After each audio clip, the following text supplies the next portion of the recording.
बघा, torsional equivalent shaft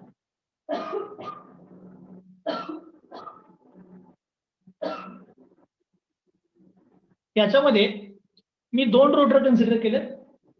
जो shaft आहे त्याचे लेंथ L1 L2 घेतले आणि डायमीटर D1 घेतला पहिल्या लेंथचा, डायमीटर D2 घेतला दुसऱ्या लेंथचा. तर या कंडिशनसाठी आपण काय करतोय, याचं व्हायब्रेशनल अनालिसिस करताना आपण हे डायमीटर काय करतोय, एक मध्ये कन्सिडर करतोय, म्हणजे त्याला इक्विव्हॅलंट डायमीटर घेतो. म्हणजे एकच डायमीटर आहे असं कन्सिडर करून हीच सिस्टीम आपण इक्विव्हॅलंट अशी दाखवतो. म्हणजे हा ए रोटर, हा बी रोटर. पण इथं जो क्रॉस सेक्शन चेंज झालेला तर कंटिन्युअस एकच घेतो, कुठला तरी यातला एक कन्सिडर करतो D1. तर याची जी D1 कन्सिडर केल्यानंतर या दोन्ही सिस्टीमचा इफेक्ट सेम राहावा म्हणून आपण याची लेंथ कॅल्क्युलेट करतो, ती LE. ती ह्या लेंथ पेक्षा काहीतरी वेगळी असते, त्याला म्हणतो आपण इक्विव्हॅलंट लेंथ. हा इक्विव्हॅलंट डायमीटर आणि हा इक्विव्हॅलंट लेंथ. मग हा इक्विव्हॅलंट डायमीटर आणि इक्विव्हॅलंट लेंथ याच्यावरून तुम्ही जे सोल्युशन काढणार तेच सोल्युशन म्हणजे या तुमच्या ओरिजिनल सिस्टीमचं असते. मग त्यावेळेला इक्विव्हॅलंट लेंथचा फॉर्म्युला जो होता तो काय होता सांगतो मी. असा लिहिला होता बघा, L1 plus L2 plus L3. इथे लिहिलेलं D1 by D2 raise to 4, D1 by D3 raise to 4. हे मी ज्या दिवशी आपण थेरी बघितलेली थेरी त्या दिवशी मी असं सांगितलेलं. पण थोडासा फॉर्म्युला मी हा मॉडिफाय करून लिहितो बघा.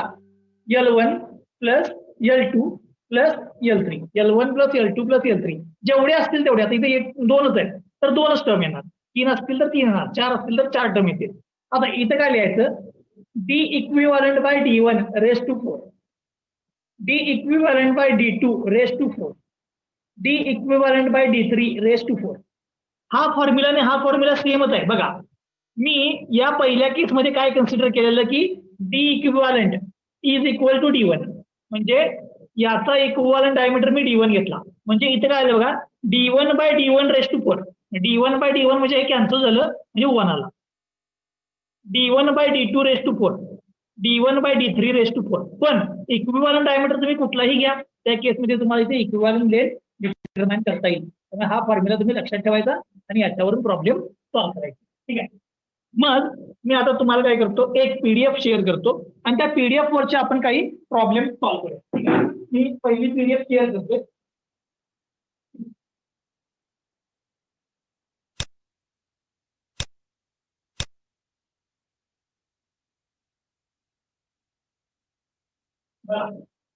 पहिला प्रॉब्लेम, टॉर्शनल इक्विव्हॅलंट शाफ्ट.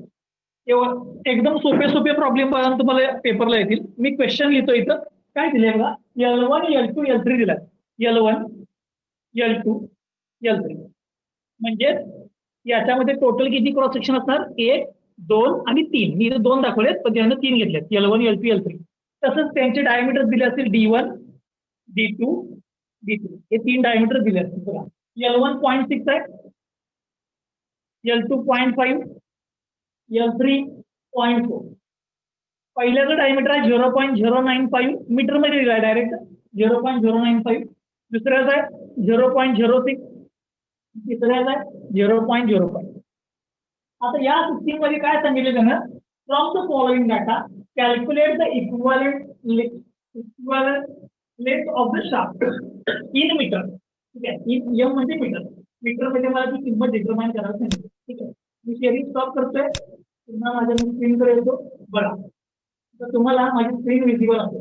या स्क्रीन मध्ये आता आपण काय करूया बाळांनो, याच्यावरून इक्विव्हॅलंट लेंथ डिटरमाइन करूया. पण त्यासाठी कधीही काय करायचं सांगतो, पहिला जो डायमीटर असतो पहिला डायमीटर तो इक्विव्हॅलंट डायमीटर म्हणून कन्सिडर करायचा.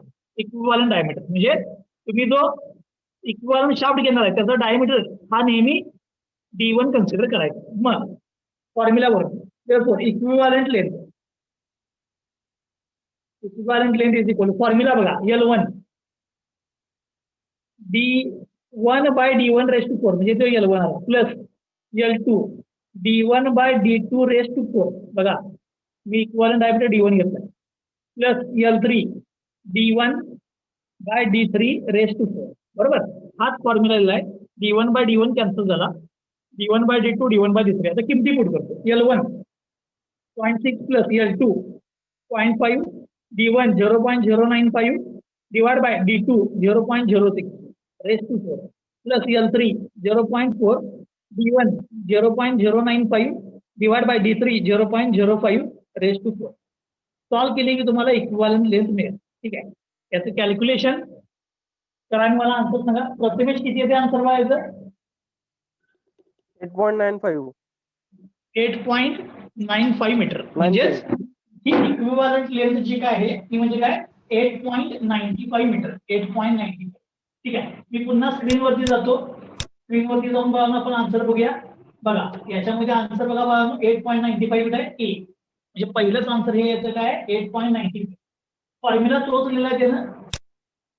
आता सेकंड बघा, second in a system with different shaft parameters, म्हणजे शाफ्ट वरचे वेगवेगळे डायमीटर कन्सिडर केले तर the longest shaft is taken for the calculation. म्हणजे त्याचं काय म्हणणं आहे की आपण शाफ्टचे डायमीटर D1 D2 D3 घेतले तर त्यातला आपण असं त्याचं म्हणणं आहे की लॉंगेस्ट शाफ्टचं डायमेन्शन जे आहे ते आपण कॅल्क्युलेशन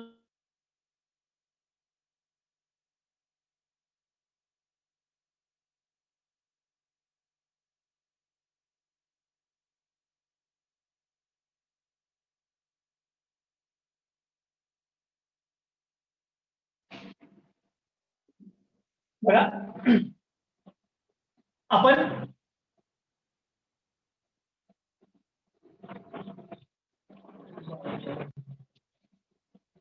याच्यामध्ये आपण काय करतोय बघा, आपल्याला पाहिजे तो कोणताही डायमीटर कन्सिडर करतो आणि त्याची लेंथ. असं काही नाही की लॉंगेस्ट लेंथ आहे त्याचा डायमीटर घेतोय, असं काही नाही. त्यामुळे ते स्टेटमेंट जे त्यांनी दिले ते काय फॉल्स आहे, कारण की आपण लॉंगेस्ट डायमेन्शन कन्सिडर करतोय असं त्याच्यामध्ये फॉल्स आहे. ठीक आहे, त्यानंतर 3 नंबरचा क्वेश्चन बघा. 3 नंबरचा काय म्हणजे 3 नंबरच्या क्वेश्चन मध्ये if L1 from the following data calculate natural frequency of free torsional vibration. Free torsional व्हायब्रेशनची नॅचरल फ्रिक्वेन्सी डिटरमाइन करा असा क्वेश्चन आहे. काय बघा त्याच्यामध्ये L1 दिला 0.6, L2 किती आहे बघा 0.5, L3 किती आहे 0.4, डायमीटर आहे 0.095, डायमीटर 2 किती आहे बघा 0.06 आणि डायमीटर 3 0.05. म्हणजे तुमच्या एक लक्षात येईल मी जो पहिला क्वेश्चन सॉल्व्ह केलेला त्याचेच व्हॅल्यू आले, फक्त ऍडिशनल काय आले ते इथे लिहितो मी. ऍडिशनल आले mass of rotor A, mass of rotor B. त्याच्यानंतर के म्हणजे radius of gyration of rotor A, radius of gyration of rotor B. या ऍडिशनल किमती आलेत, मी इथे लिहून घेतो. 900, 700, के 0.85, के बी 0.55. ठीक आहे, हे मीटर मध्ये दिलेल्या किमती आहेत. के पुन्हा मी माझ्या स्क्रीनकडे येतो बघा, मी सगळं गिवन लिहून ठेवलेलं आहे. आता याच्यामध्ये मला हा प्रॉब्लेम सॉल्व्ह करायचा आहे. काय सांगितले, लेंथ आहे 0.6, 2 आहे 0.5, लेंथ 3 आहे 0.4, म्हणजे 3 यात सेक्शन आहेत L1 L2 L3 त्यांचे डायमीटर हेच दिलेत. आता तुम्ही मला सांगा ह्या सगळ्या जर डायमेन्शन दिले असतील तर याची टॉर्शनल इक्विव्हॅलंट सिस्टीम जर तुम्ही डिटरमाइन करणार त्याची लेंथ येणार 8.95. ठीक आहे 8.95. पण आता त्यानं मला काय केलंय त्याचं मास आणि त्याची रेडियस ऑफ गायरेशन दिल्या. कोणाची, या रोटर ए ची आणि या रोटर बी ची त्याचं मास आणि त्याची रेडियस ऑफ गायरेशन दिलेली आहे. मग आणि काय सांगितले मला या सिस्टीमसाठी तुम्ही काय डिटरमाइन करायला सांगितलंय, नॅचरल फ्रिक्वेन्सी. या सिस्टीमसाठी तुम्हाला नॅचरल फ्रिक्वेन्सी डिटरमाइन करायला सांगितले. ठीक आहे, मग जर मला नॅचरल फ्रिक्वेन्सी डिटरमाइन करायची असेल तर बघा नॅचरल फ्रिक्वेन्सीचा फॉर्म्युला मी इथं लिहितो. Natural frequency is equal to 1 divide by 2 pi root आपण नेहमी लिहितो के बाय एम, पण टॉर्शनल इक्विव्हॅलंट सिस्टीम साठी तो फॉर्म्युला असतो K into I1 plus I2 divide by I1 into I2. हा बघा आपला फॉर्म्युला आहे. ठीक आहे, नॅचरल फ्रिक्वेन्सी डिटरमाइन करायचा फॉर्म्युला. मग हा आय म्हणजे काय, mass moment of inertia of rotor 1 आणि I2 म्हणजे काय, mass moment of inertia of rotor 2. आणि के म्हणजे काय बघा त्याची स्टिफनेस. ठीक आहे, मग टॉर्शनल सिस्टीमची स्टिफनेस मला लागणार. ठीक आहे, स्टिफनेस I1 I2 या किमती डिटरमाइन करायला पाहिजे. मग मी काय करतो सगळ्यात पहिल्यांदा I1 I2 डिटरमाइन करून ठेवतो. आता इथं I1 म्हणजे ए म्हटले, ए रोटर, आणि I2 म्हणजे काय म्हटले, बी रोटर. म्हणजे तुझं थोडक्यात काय इथं IA IB म्हणतो. नाव IA म्हणजे mass moment of inertia of rotor A. काय येणार बघा, mass of A into radius of गायरेशनचा स्क्वेअर, MK स्क्वेअर. बरोबर. मास किती आहे बघा, 900 इंटू के किती आहे, 0.85 चा स्क्वेअर. तसंच IB MB into radius of गायरेशनचा स्क्वेअर, MK स्क्वेअर. फक्त बी साठी घेतले. मास दिले मला 700 इंटू त्याचं रेडियस ऑफ गायरेशन आहे 0.55 चा स्क्वेअर. पटकन सॉल्व्ह करून मला ह्या दोन किमती सांगा, म्हणजे ह्या किमती मिळतील मला. ठीक आहे, IA मिळेल आणि IB मिळेल. 650.25 आणि 211.75. 650.25 आणि 211.75. 11.75 kg बघा, मास kg आणि radius of gyration metre square, kg metre square. Okay, मला IA मिळाला, IB मिळाला. आता मला काय पाहिजे, के म्हणजे काय असते पाहनो, स्टिफनेस. मी लिहितो स्टिफनेस. आता टॉर्शन मध्ये T/J is equal to G theta by L हा आपला टॉर्शनचा फॉर्म्युला आहे. बरोबर. थिटाला इकडे घ्या, जीला तिकडे घ्या. So T/θ is equal to G by L. आता मला वाटतं त्या प्रॉब्लेम मध्ये आपल्याला जी ची किंमत दिली होती, बहुतेक माझ्याकडनं ती घ्यायची राहिली, ती पुन्हा एकदा स्क्रीन शेअर करतो. बघा, सी दिला बघा, सी म्हणजे थोडक्यात जी आहे. तर सी ची किंमत दिली किती आहे बघा,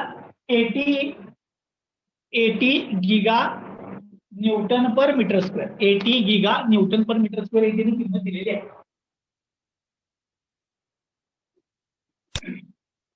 बघा, मग पहिल्यांदा मी T/θ म्हणजे के शोधून घेतो. की टी म्हणजे torque divide by angular displacement, थोडक्यात F divide by XI is equal to K असते. ठीक आहे. G 80 गिगा म्हणजे 10⁹ न्यूटन पर मीटर स्क्वेअर, म्हणजे हे मी न्यूटन पर मीटर स्क्वेअर मध्ये ठेवले, म्हणजे सगळ्या किमती आता मीटर मध्ये घ्यायला पाहिजे.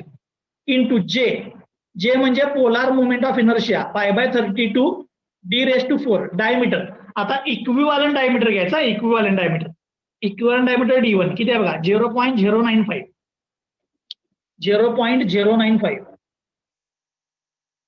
π/32 d⁴ डिवाइड बाय लेंथ, म्हणजे आता इक्विव्हॅलंट डायमीटर घेतला म्हणल्यावर इक्विव्हॅलंट लेंथ येणार. इक्विव्हॅलंट लेंथ किती आहे, 8.95. हे सॉल्व्ह केलं की तुम्हाला पाहून के मिळेल, स्टिफनेस. हे सॉल्व्ह केलं की तुम्हाला के म्हणजे स्टिफनेसची किंमत मिळेल.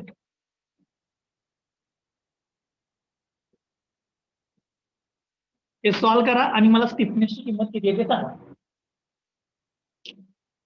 71.47 into 10⁻³ किती आलं बा, 71.47 इंटू 10⁻³ बरोबर. म्हणजे हा मला काय मिळाला, के मिळाला. के म्हणजे स्टिफनेस. स्टिफनेसची किंमत आता काय करूया बाळांनो, बघा इथं ह्या फॉर्म्युलामध्ये, फ्रिक्वेन्सीच्या फॉर्म्युलामध्ये के माहित आहे, IA माहित आहे, IB माहित आहे, सगळ्या किमती माहित आहेत, पुट करूया. देअरफॉर म्हणतो frequency FN is equal to, frequency is equal to किमती पुट करतो 1/2π. मी डायरेक्ट किमती पुट करणार आहे, root k 71.47 into 10⁻³ k in bracket IA plus IB, IA plus IB, IA plus IB. IA ची किंमत किती आहे बघा, 650.25 आणि IB ची किंमत किती आहे बघा, 211.75 divide by IA into IB 650.25 into 211.75. Solve करा, तुम्हाला नॅचरल फ्रिक्वेन्सी मिळेल. सॉल्व्ह करा, तुम्हाला बघा यातनं तुम्हाला नॅचरल फ्रिक्वेन्सी मिळेल. 3.36 3.36 बरोबर आहे का, 3.5 त्याच्या आसपास उत्तर येईल. ठीक आहे. आता पुन्हा आपण आन्सर करूया.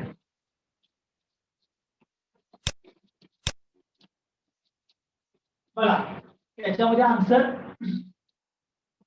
3.37 आहे. 3.37 ठीक आहे. म्हणजे आन्सर काय असणार आहे आपलं ए 3.37. 3.5 आलं होतं म्हणजे 3.37 हे आन्सर आहे. ठीक आहे, हे आन्सर ए आहे. आता याच्यानंतर बघा नेक्स्ट क्वेश्चन बघा next question. From the following data calculate the location of node from the left end. Data जर बघितला तर सगळा तोच आहे बघा. डाटा जर बघितला तर तुम्ही सगळा तोच आहे. आता लोकेशन ऑफ नोड कसं डिटरमाइन करायचं ते फक्त मी तुम्हाला सांगतो. ठीक आहे, मी आता ऍक्च्युली तो प्रॉब्लेम सॉल्व्ह करत बसणार नाही, पण लोकेशन ऑफ नोड कसं डिटरमाइन करायचं ते सांगतो. लोकेशन ऑफ नोड बघा फक्त सांगतोय. समजा हा रोटर ए आहे, हा पहिला शाफ्ट, हा दुसरा शाफ्ट, हा रोटर बी आहे. रोटर ए रोटर बी हे L1 आहे, ही L2 आहे. पण आपण काय करतो याला इक्विव्हॅलंट म्हणजे सिंगल रोटर मध्ये कन्वर्ट करतोय. सिंगल रोटर मध्ये ओके, हा ए हा बी.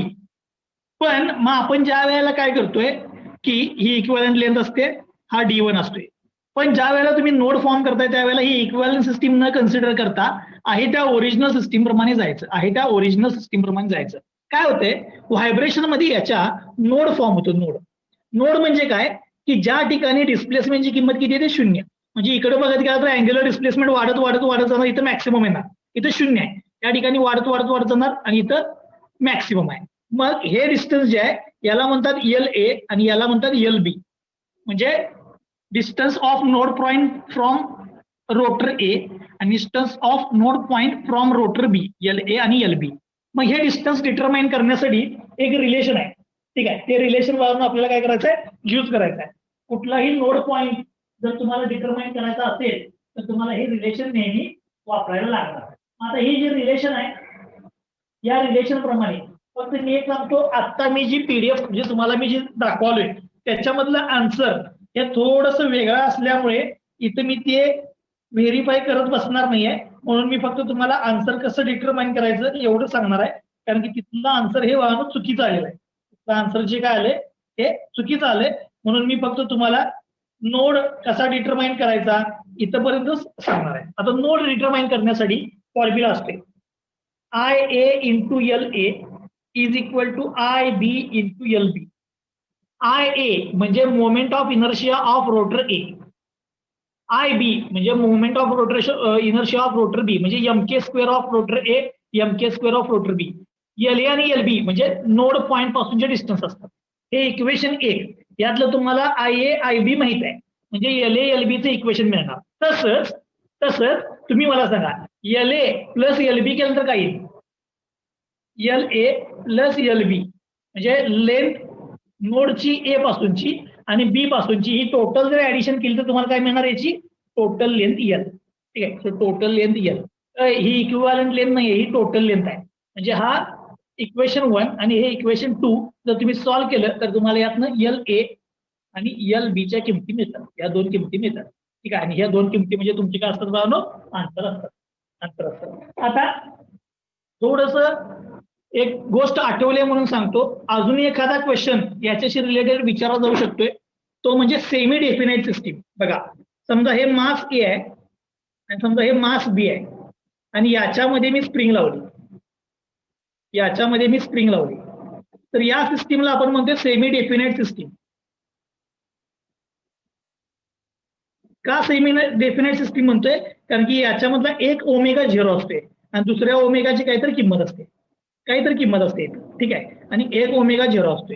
अशी जी सिस्टीम असते त्याला म्हणते आपण सेमी डेफिनाइट सिस्टीम. त्यातले दोन्ही मास फ्री असतात बघा, फ्री. ते कुठेही स्प्रिंगला कनेक्ट नाही दुसरीकडे, फक्त दोघांच्या मध्ये एक स्प्रिंग आहे. अशा सिस्टीमला म्हणतो आपण सेमी डेफिनाइट सिस्टीम. ठीक आहे, चलो जरा परत जातो माझा आता.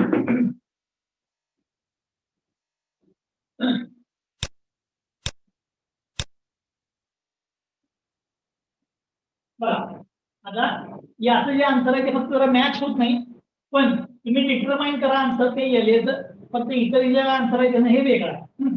त्यानंतर नेक्स्ट बघा, for the vibration system having different shaft parameters calculate the following.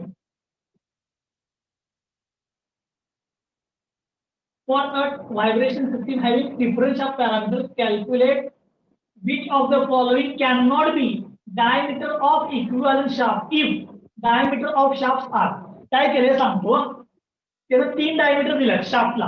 ठीक आहे, म्हणजे शाफ्ट एक आहे, त्यातला पहिला डायमीटर आहे 0.05, दुसरा डायमीटर आहे 0.06 आणि तिसरा डायमीटर आहे 0.07. आणि काय म्हणले, which of the following can not be diameter of equivalent shaft. म्हणजे दिलेल्या आन्सर्स मध्ये इक्विव्हॅलंट शाफ्ट डायमीटर कोणता नाही असे विचारले. आता तुम्ही सांगा मला, कुठल्या पण आपण इक्विव्हॅलंट सिस्टीम मध्ये जर समजा 3 डायमीटर असतील तर आपण काय करतोय, त्या 3 पैकी कोणता तर एक डायमीटर हा इक्विव्हॅलंट म्हणून घेतो. 3 पैकी कोणता तर एक, म्हणजे पहिला घ्या किंवा दुसरा घ्या किंवा तिसरा घ्या.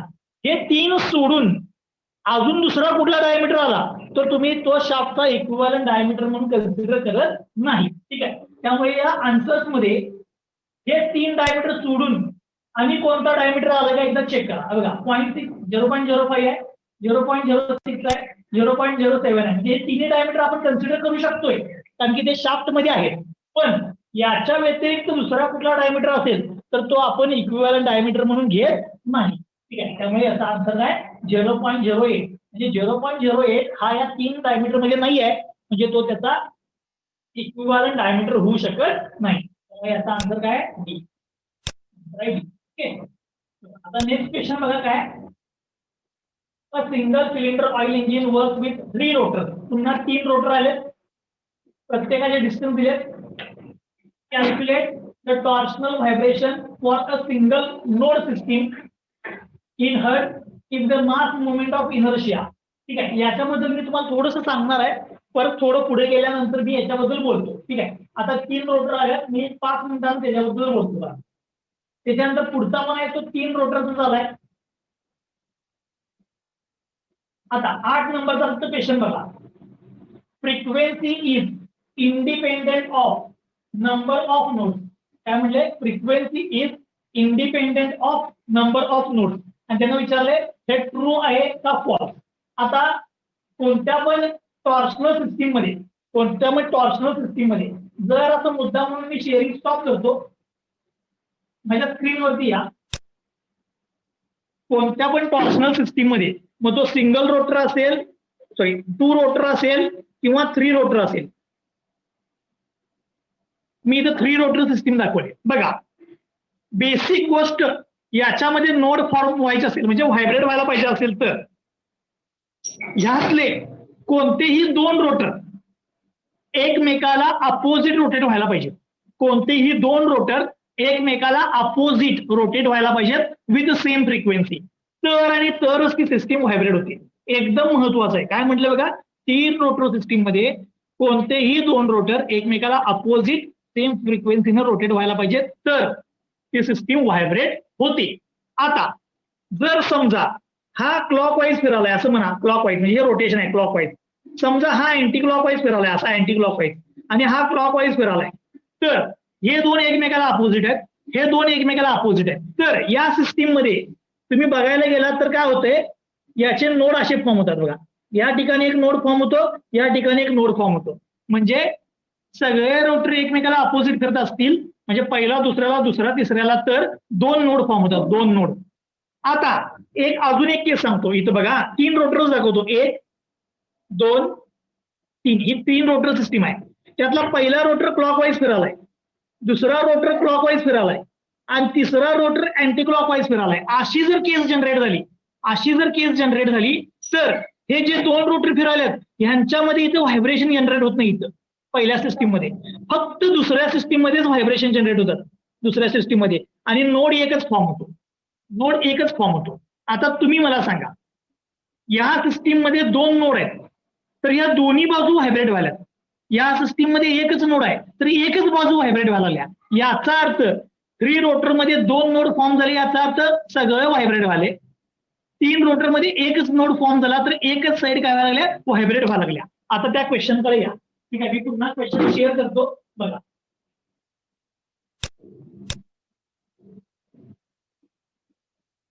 काय म्हटले बघा, frequency is independent of number of node. आता तुम्ही सांगा मला, फ्रिक्वेन्सी ही नोडवर डिपेंड आहे का नाही? फ्रिक्वेन्सी ही नोडवर डिपेंड आहे का नाही? मी आता सांगितलं तुम्हाला, नोड जेवढे जास्त फॉर्म होतील तेवढ्या सगळ्या सिस्टीम व्हायब्रेट होत असणार आहे. म्हणजे सिस्टीमचं व्हायब्रेशन हे नोडवरती डिपेंड आहे, पण त्यांनी काय म्हणलंय इंडिपेंडंट आहे. इंडिपेंडंट आहे याचा अर्थ काय म्हणजे हे फॉल्स स्टेटमेंट केले. ठीक आहे, हे स्टेटमेंट काय फॉल्स आहे. ठीक आहे, आता बाळांनो हे जे क्वेश्चन होते हे टॉर्शनल इक्विव्हॅलेंट सिस्टीम मध्ये होते. याच्यामध्ये जे दोन क्वेश्चन आहेत हे मधले हे 3 रोटरवरचे त्याच्यावरती मी येणार आहे. ठीक आहे, त्यासाठी मी आता अजून एक डायग्राम शेअर करणार आहे. पण त्या डायग्राम कडे जायच्या अगोदर थोडंसं मी स्टॉप शेअरिंग करून पुन्हा माझ्या वहीवरती या. तिथं बघा. आता याच्यावरती भरपूर क्वेश्चन विचारले जाणार तुम्हाला. एक तर 3 रोटरवरती विचारतील किंवा 2 रोटरवरती विचारतील. ठीक आहे, आता एक गंमत सांगतो. ही जी लाईन असते की नाही, ही लाईन जी आहे याला इलास्टिक लाईन असं म्हणतात. इलास्टिक लाईन म्हणजे काय, ही आपण डिस्प्लेसमेंट झालेली लाईन दाखवतो. डिस्प्लेसमेंट झालेली लाईन आहे म्हणून याला काय म्हणतात, इलास्टिक लाईन. ओके, ही म्हणजे इलास्टिक लाईन आहे तुमची डिस्प्लेसमेंटची. 3 रोटर सिस्टीम मध्ये समजा सगळे रोटर एका डायरेक्शनला रोटेट व्हायला, तर इथं व्हायब्रेशन जनरेट होणार काय? सगळे रोटर एका डायरेक्शनला रोटेट व्हायला लागल्यात, व्हायब्रेशन जनरेट होणार काय? नाही. होणार नाही. सगळे एका डायरेक्शनला आले तर व्हायब्रेशन जनरेट होणार नाही. पण एकमेकाला अपोजिट असतील तर 100% व्हायब्रेशन जनरेट होणार. जर तिन्ही रोटर एकमेकाला अपोजिट असतील तर 2 नोड फॉर्म होणार.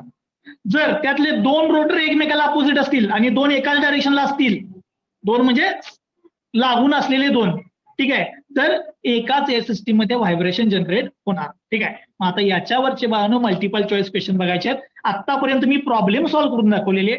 आता मी याचे थेअरीचे दाखवणार आहेत की जे तुमच्या पेपरला यायची पॉसिबिलिटी सगळ्यात जास्त आहे. ठीक आहे, आता ते क्वेश्चन आपण सॉल्व्ह करूया. 2 रोटर आणि 3 रोटरवरती सॉल्व्ह करूया. ठीक आहे, बघा मी एक स्क्रीन शेअर करतोय.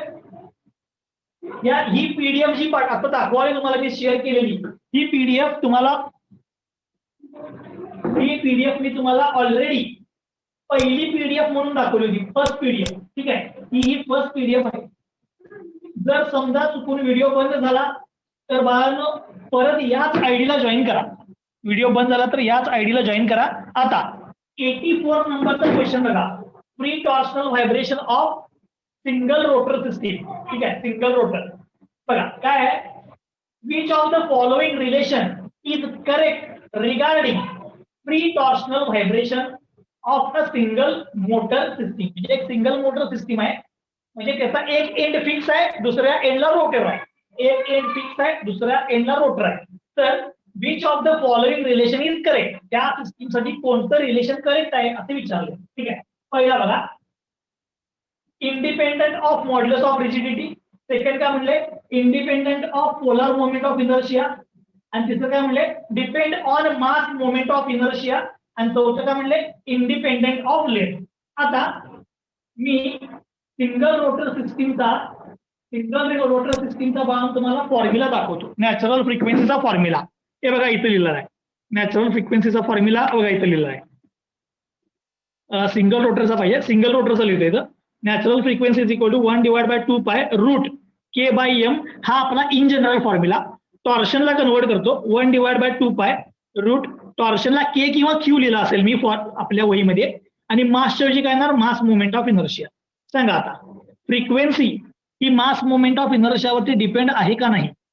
फ्रिक्वेन्सी ही मास मोमेंट ऑफ इनर्शियाला डिपेंड आहे का नाही? आहे. याचा अर्थ फ्रिक्वेन्सी ही मास मोमेंट ऑफ इनर्शियाला डिपेंड आहे. ठीक आहे, मी आता पुन्हा त्या क्वेश्चन मध्ये जातो.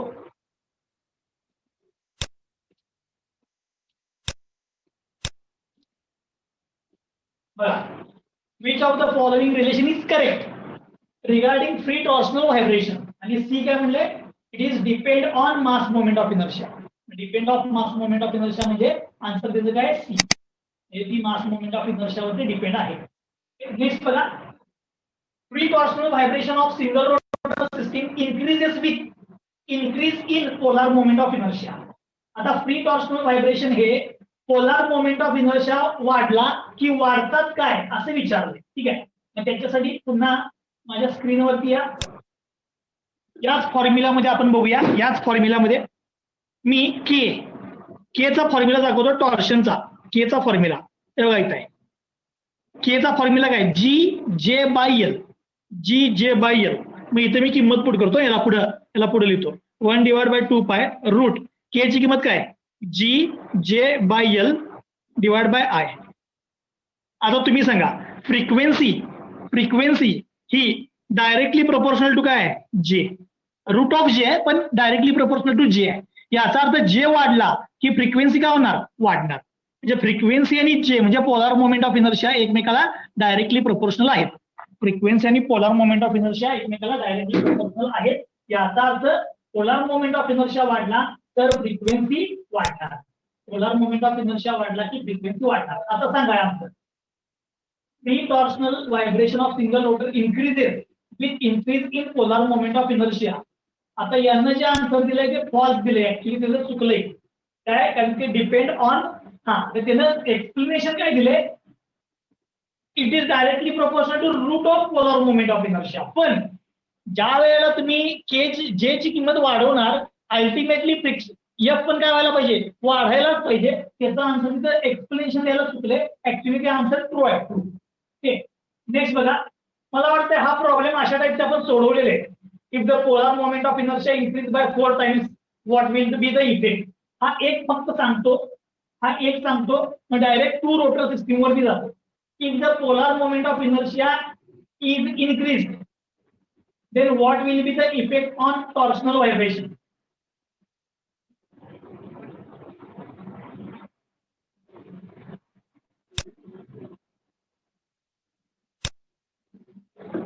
बघा काय म्हटलंय, polar moment of inertia is increase by 4 times. हा पोलर मोमेंट ऑफ इनर्शिया हा 4 टाइम्सनी वाढवला म्हणजे इंटू 4 झाला. हा 4चा रूट म्हणजे किती झालं, 2. म्हणजे फ्रिक्वेन्सी किती टाइम्सने वाढायला पाहिजे बाळांनो, 2 टाइम्सने वाढायला पाहिजे. 4J झाला ना, तो रूट ऑफ 4 म्हणजे 2, म्हणजे फ्रिक्वेन्सी कितीने वाढली, 2 टाइम्सने वाढली. म्हणजे त्याचा आन्सर काय, frequency is double. Frequency he 2 times व्हायला पाहिजे. So frequency increases by 2 times. हे त्याचा आन्सर असणार बी. ओके, आता पहा मी काय करतो, डायरेक्ट 2 रोटर सिस्टीम वरती जातो. 2 रोटर सिस्टीम इथे free torsional vibration of 2 rotor system. पहिला क्वेश्चन काय होता, consider P and Q as the shaft. एवढा इथं P आणि इथं Q आहे, हे 2 शाफ्ट आहेत. ठीक आहे, P आणि Q. N हा त्याचा नोड पॉइंट आहे. ठीक आहे, P आणि Q हे 2 शाफ्ट आहेत, N हा त्याचा नोड पॉइंट आहे. आणि त्याच्यासाठी काय सांगितलं त्यानं, having 2 rotors at the end, what is the N is known in the figure. हा N म्हणजे काय आहे असं त्याने विचारले आणि 4 ऑप्शन दिले, node, elastic point, in elastic point, breaking point. म्हणजे त्याचा आन्सर काय असणार बाळांनो, N हा काय आहे, ज्या ठिकाणी डिस्प्लेसमेंट 0 आहे. ज्या ठिकाणी डिस्प्लेसमेंट 0 आहे त्या पॉइंटला आपण काय म्हणतो बाळांनो, नोड पॉइंट. ठीक आहे, त्यामुळे त्याचा आन्सर काय, नोड ए. आन्सर आहे ए, नोड पॉइंट. चला नेक्स्ट बघा, in the 2 rotor system torsional vibrations occur only if they are moving in same direction. जर 2 रोटर एकाच डायरेक्शनला फिरले,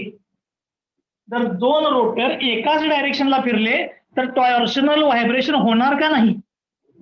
आपण मगाशीच बघितलं, एका डायरेक्शनला फिरले तर व्हायब्रेशन्स होणार नाही.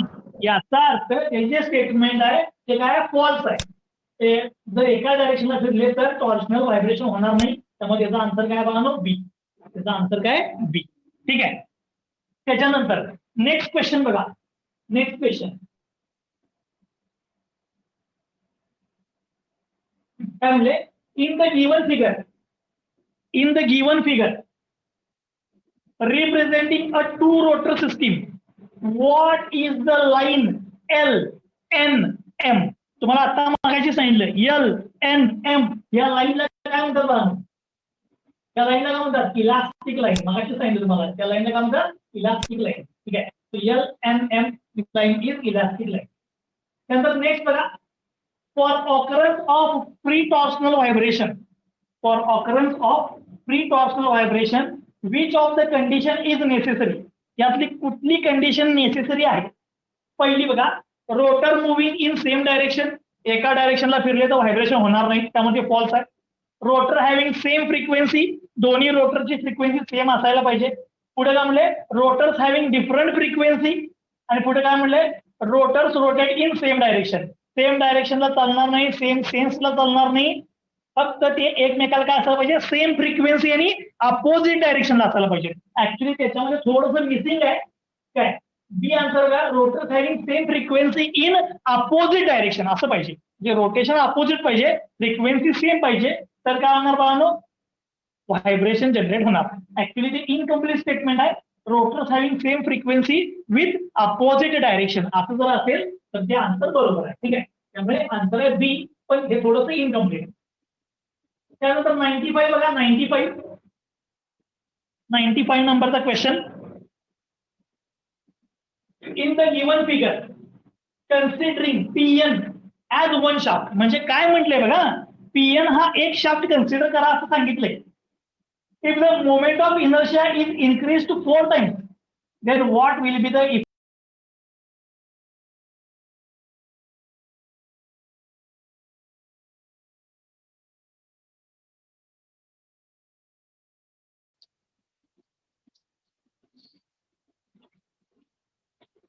बघा परत एकदा सांगतो, त्यानं कधी हा प्रॉब्लेम दिला होता, त्यात काय सांगितलं, एन आणि पी या पॉइंट, या एन पॉइंट पासून पी रोटर कन्सिडर करा आणि पी चा मास मोमेंट ऑफ इनर्शिया 4 टाइम्सनी इन्क्रीज करा, आणि या पी वरती काय इफेक्ट होईल असं विचारले.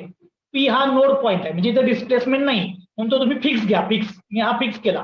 पी रोटर इथं दाखवला, याचा मोमेंट ऑफ इनर्शिया 4 टाइम्सनी वाढवायचा. मग हा सिंगल रोटरचा फॉर्म्युला आहे, त्याच्यामध्ये आय ची किंमत 4i करायची. रूट ऑफ 4 म्हणजे इथं 1/2 येणार, म्हणजे फ्रिक्वेन्सी काय होणार, हाफ व्हायला पाहिजे. ठीक आहे, म्हणजे सिंगल रोटर सिस्टीम येणार आणि त्याच्यामध्ये फ्रिक्वेन्सी हाफ व्हायला पाहिजे, तेव्हा त्याचं काय असणार आहे आन्सर. ठीक आहे, इथं या, मी जरा स्क्रीन शेअर करतो. स्क्रीन शेअर केले, तुमच्या समोर क्वेश्चन येईल बघा. आता एन पॉइंट फिक्स केला, फक्त पी रोटर घेतला आणि याचा मास मोमेंट ऑफ इनर्शिया 4 टाइम्सनी वाढवला, तर तो 1 डिवाइड बाय √4 झाला. √4 म्हणजे 2, म्हणजे 1/2 व्हायला पाहिजे, म्हणजे इथे येणार decrease by 2 times, decrease by 2 times, D हे त्याचा आन्सर यायला पाहिजे. ठीक आहे, म्हणजे त्याचा आन्सर काय, डी, डिक्रीज बाय 2 टाइम्स. आता पुढे बघा, in the given figure if n is the node, n is the node, then nq, n पासून q as which of the following system. आता सांगा, n आणि q ही सिंगल रोटर सिस्टीम असणार का 2 rotor system असणार, फक्त nq कन्सिडर करायचा आहे. n हा फिक्स पॉइंट आहे, म्हणजे जिथं व्हायब्रेशनच नाही आहे, मग तो फिक्स पॉइंट आहे, आणि q हा एक रोटर आहे, म्हणजे ती काय होणार बाळांनो, सिंगल रोटर सिस्टीम. nq घ्या किंवा np घ्या, तेवढेच कन्सिडर केलं तर सिंगल रोटर सिस्टीम होणार. So the answer is A, it is single rotor system. पण pnq घेतला तर ती 2 रोटर सिस्टीम आहे. 97 बघा, keeping the mass moment of inertia of both shaft in the 2 rotor system, keeping the mass moment of inertia of both the shaft in 2 rotor system same, म्हणजे दोघांचा moment of inertia same ठेवा असं सांगितले. If the length of shaft is doubled, आणि शाफ्टची length काय करा, double करा, what will be the effect on the length of the other shaft, तर दुसऱ्याच्या लेंथ वरती काय इफेक्ट होईल असं विचारले. ठीक आहे, मी हे शेअरिंग स्टॉप करतो आणि तुम्हाला मी दाखवतो काय इफेक्ट होईल ते. ठीक आहे, माझ्या स्क्रीनवरती या, तुम्हाला त्याचा इफेक्ट कळेल. इथं या, हे बघा, लक्ष द्या, 2 रोटर सिस्टीम हा नोड पॉइंट, हा इथं या फिगर मध्ये 2 रोटर सिस्टीम हा नोड पॉइंट, ही पहिल्याची लेंथ, ही दुसऱ्याची लेंथ. ओके, आता इथं या, म्हणजे नोड फाइंड आउट करण्यासाठी आपण हा फॉर्म्युला वापरतो, IA into LA is equal to IB into LB. Problem मध्ये काय सांगितलंय, दोघांचा मोमेंट ऑफ इनर्शिया सेम घ्या. सेम म्हणजे कॅन्सल झालं, सेम म्हणजे कॅन्सल झालं, म्हणजेच याचा अर्थ LA इज इक्वल टू आला रे LB आला, LA इज इक्वल टू काय आला LB. मग आता त्यानं काय विचारले, जर लेंथ एकाची कमी दुसऱ्याची जास्त वगैरे असं काही केलं तर काय इफेक्ट पडेल असं विचारले. ठीक आहे, मग आता त्या आन्सर्स आपण बघूया, त्या आन्सर आपण ठरवूया. ओके,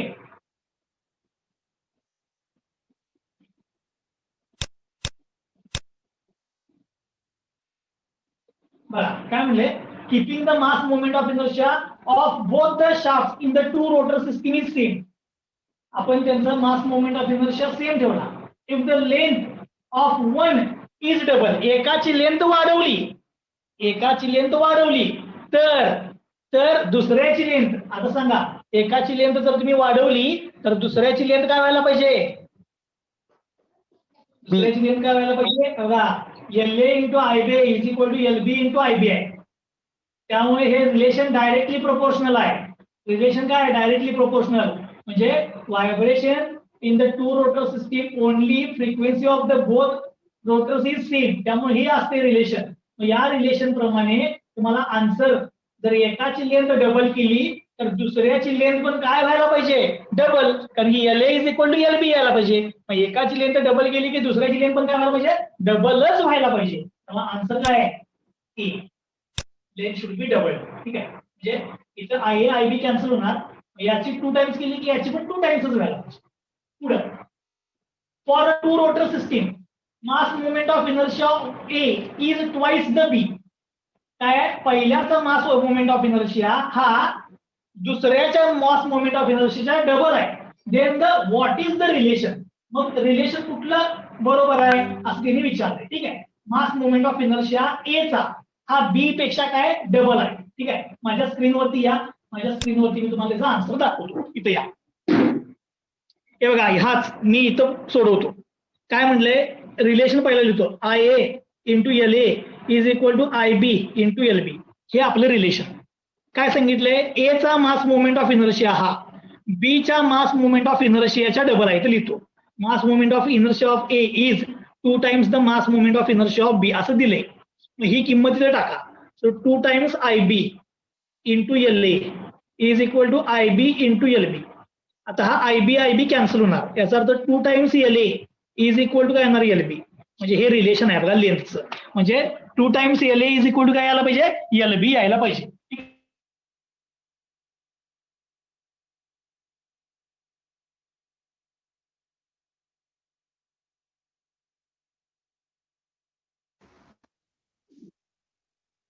बघा, म्हणजे आन्सर काय यायला पाहिजे, 2 times LA is equal to LB. हे तुमचा आन्सर यायला पाहिजे. मी पुन्हा स्क्रीन शेअर करतो. काय आलं बघा, 2 times LA is equal to LB. पहिलंच आहे, 2 times LA is equal to LB. Answer is A. ठीक आहे, काय केलं मी, त्या साध्या फॉर्म्युल्यात त्यानं जी दिलेली कंडिशन पुट केली, मला आन्सर मिळाला.